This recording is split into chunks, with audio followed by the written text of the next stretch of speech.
پھر ایک دوسرا موقع عجیب بنا کہ حج کے بعد حرم شریف کے اندر ہم ٹھہرے ہوئے تھے، عصر کی نماز پڑھی تو میں نے دیکھا کہ ایک پتلے دبلے سے بزرگ ہیں، بہت ہی ہڈیوں کا ڈھانچہ تھے،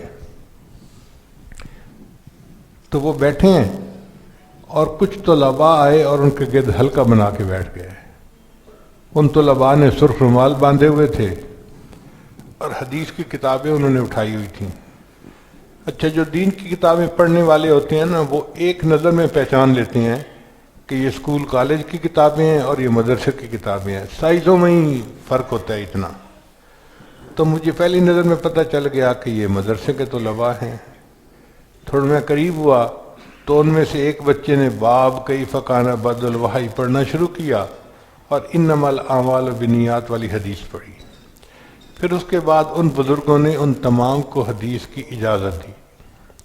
میرے دل میں خیال آیا کہ جو بزرگ حرم شریف میں بیٹھ کے حدیث کی اجازت دے رہے ہیں، یہ تو کوئی بڑی اونچی نسبت والے بزرگ ہوں گے۔ تو میں نے ان کے خادم سے کہا، نوجوان لڑکا تھا انڈیا کا، کہ کیا مجھے حدیث کی اجازت مل سکتی ہے؟ تو کہنے لگا، آپ کا نام کیا ہے؟ میں نے کہا، میرا نام ہے ذوالفقار احمد نقشبندی۔ کہنے لگا، اچھا۔ یہ کہہ کے اس نے وہیں بیٹھے بیٹھے حضرت حضرت اونچی آواز دی۔ مجھے بھی برا لگا، بھئی حرم ہے، حرم میں تو بندہ اس طرح اونچی آواز سے نہیں کسی کو پکارتا۔ تو حضرت حضرت اس نے کہا، تو انہوں نے پوچھا، کیا مسئلہ ہے تمہارا؟ وہ، حضرت آپ نے میرے ذمہ لگایا ہوا تھا کہ اگر اس سے کہیں ملاقات ہو جائے تو میری ملاقات ضرور کروانا۔ حضرت وہ یہ بیٹھے ہوئے ہیں۔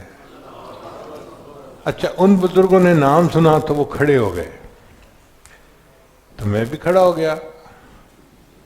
خیر معانقہ کیا، میں نے ان کے ماتھے کا بوسہ لیا۔ میں نے عرض کیا کہ حضرت آپ نے اور طلباء کو بھی حدیث کی اجازت دی ہے، تو اگر آپ میرے اوپر مہربانی فرمائیں تو مجھے بھی حدیث کی اجازت دے دیں۔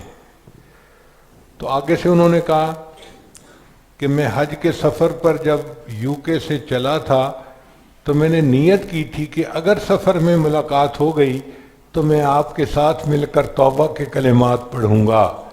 چونکہ میری نیت پہلے کی تھی، آپ پہلے میری مراد پوری کریں، پھر میں آپ کی مراد پوری کر دیتا ہوں۔ تو جی اللہ کی شان دیکھیں، میں نے وہیں حرم میں بیٹھ کے ان کے ساتھ مل کے توبہ کے کلمات پڑھے اور انہوں نے پھر حدیث کی اجازت دی۔ جب ہم نے ان کی لکھی ہوئی سند دیکھی تو ان کا نام تھا مولانا احمد علی، تھے انڈیا کے مگر ان کی زیادہ زندگی یو کے میں گزری اور وہیں سے وہ حج کے لیے آئے تھے۔ اور ان کی جو حدیث کی سند تھی وہ حضرت مولانا فضل الرحمان گنج مراد آبادی کے واسطے سے بہت تھوڑے واسطوں سے حضرت شاہ ولی اللہ تک پہنچتی تھی۔ ان کے پاس بڑے بڑے اکابر بھی حدیث کی اجازت کے لیے گئے، تو ان کے خادم نے بھی بتایا کہ پاکستان کے بڑے بڑے علماء آتے ہیں ہمارے پاس حدیث کی اجازت کے لیے۔ تو میں نے اس سے پوچھا کہ پاکستان کے علماء میں سے کون سے؟ کہتا ہے جیسے تمہارے تقی عثمانی۔ تو میں نے شیخ الاسلام حضرت مولانا تقی عثمانی کا نام سنا تو میرا دل تو بہت ہی خوش ہو گیا کہ جب ہمارے سروں کے تاج بھی وہاں جا کر حدیث کی اجازت لے رہے ہیں تو اس کا مطلب ہے کہ ان کی واقعی سند بہت عالی ہے۔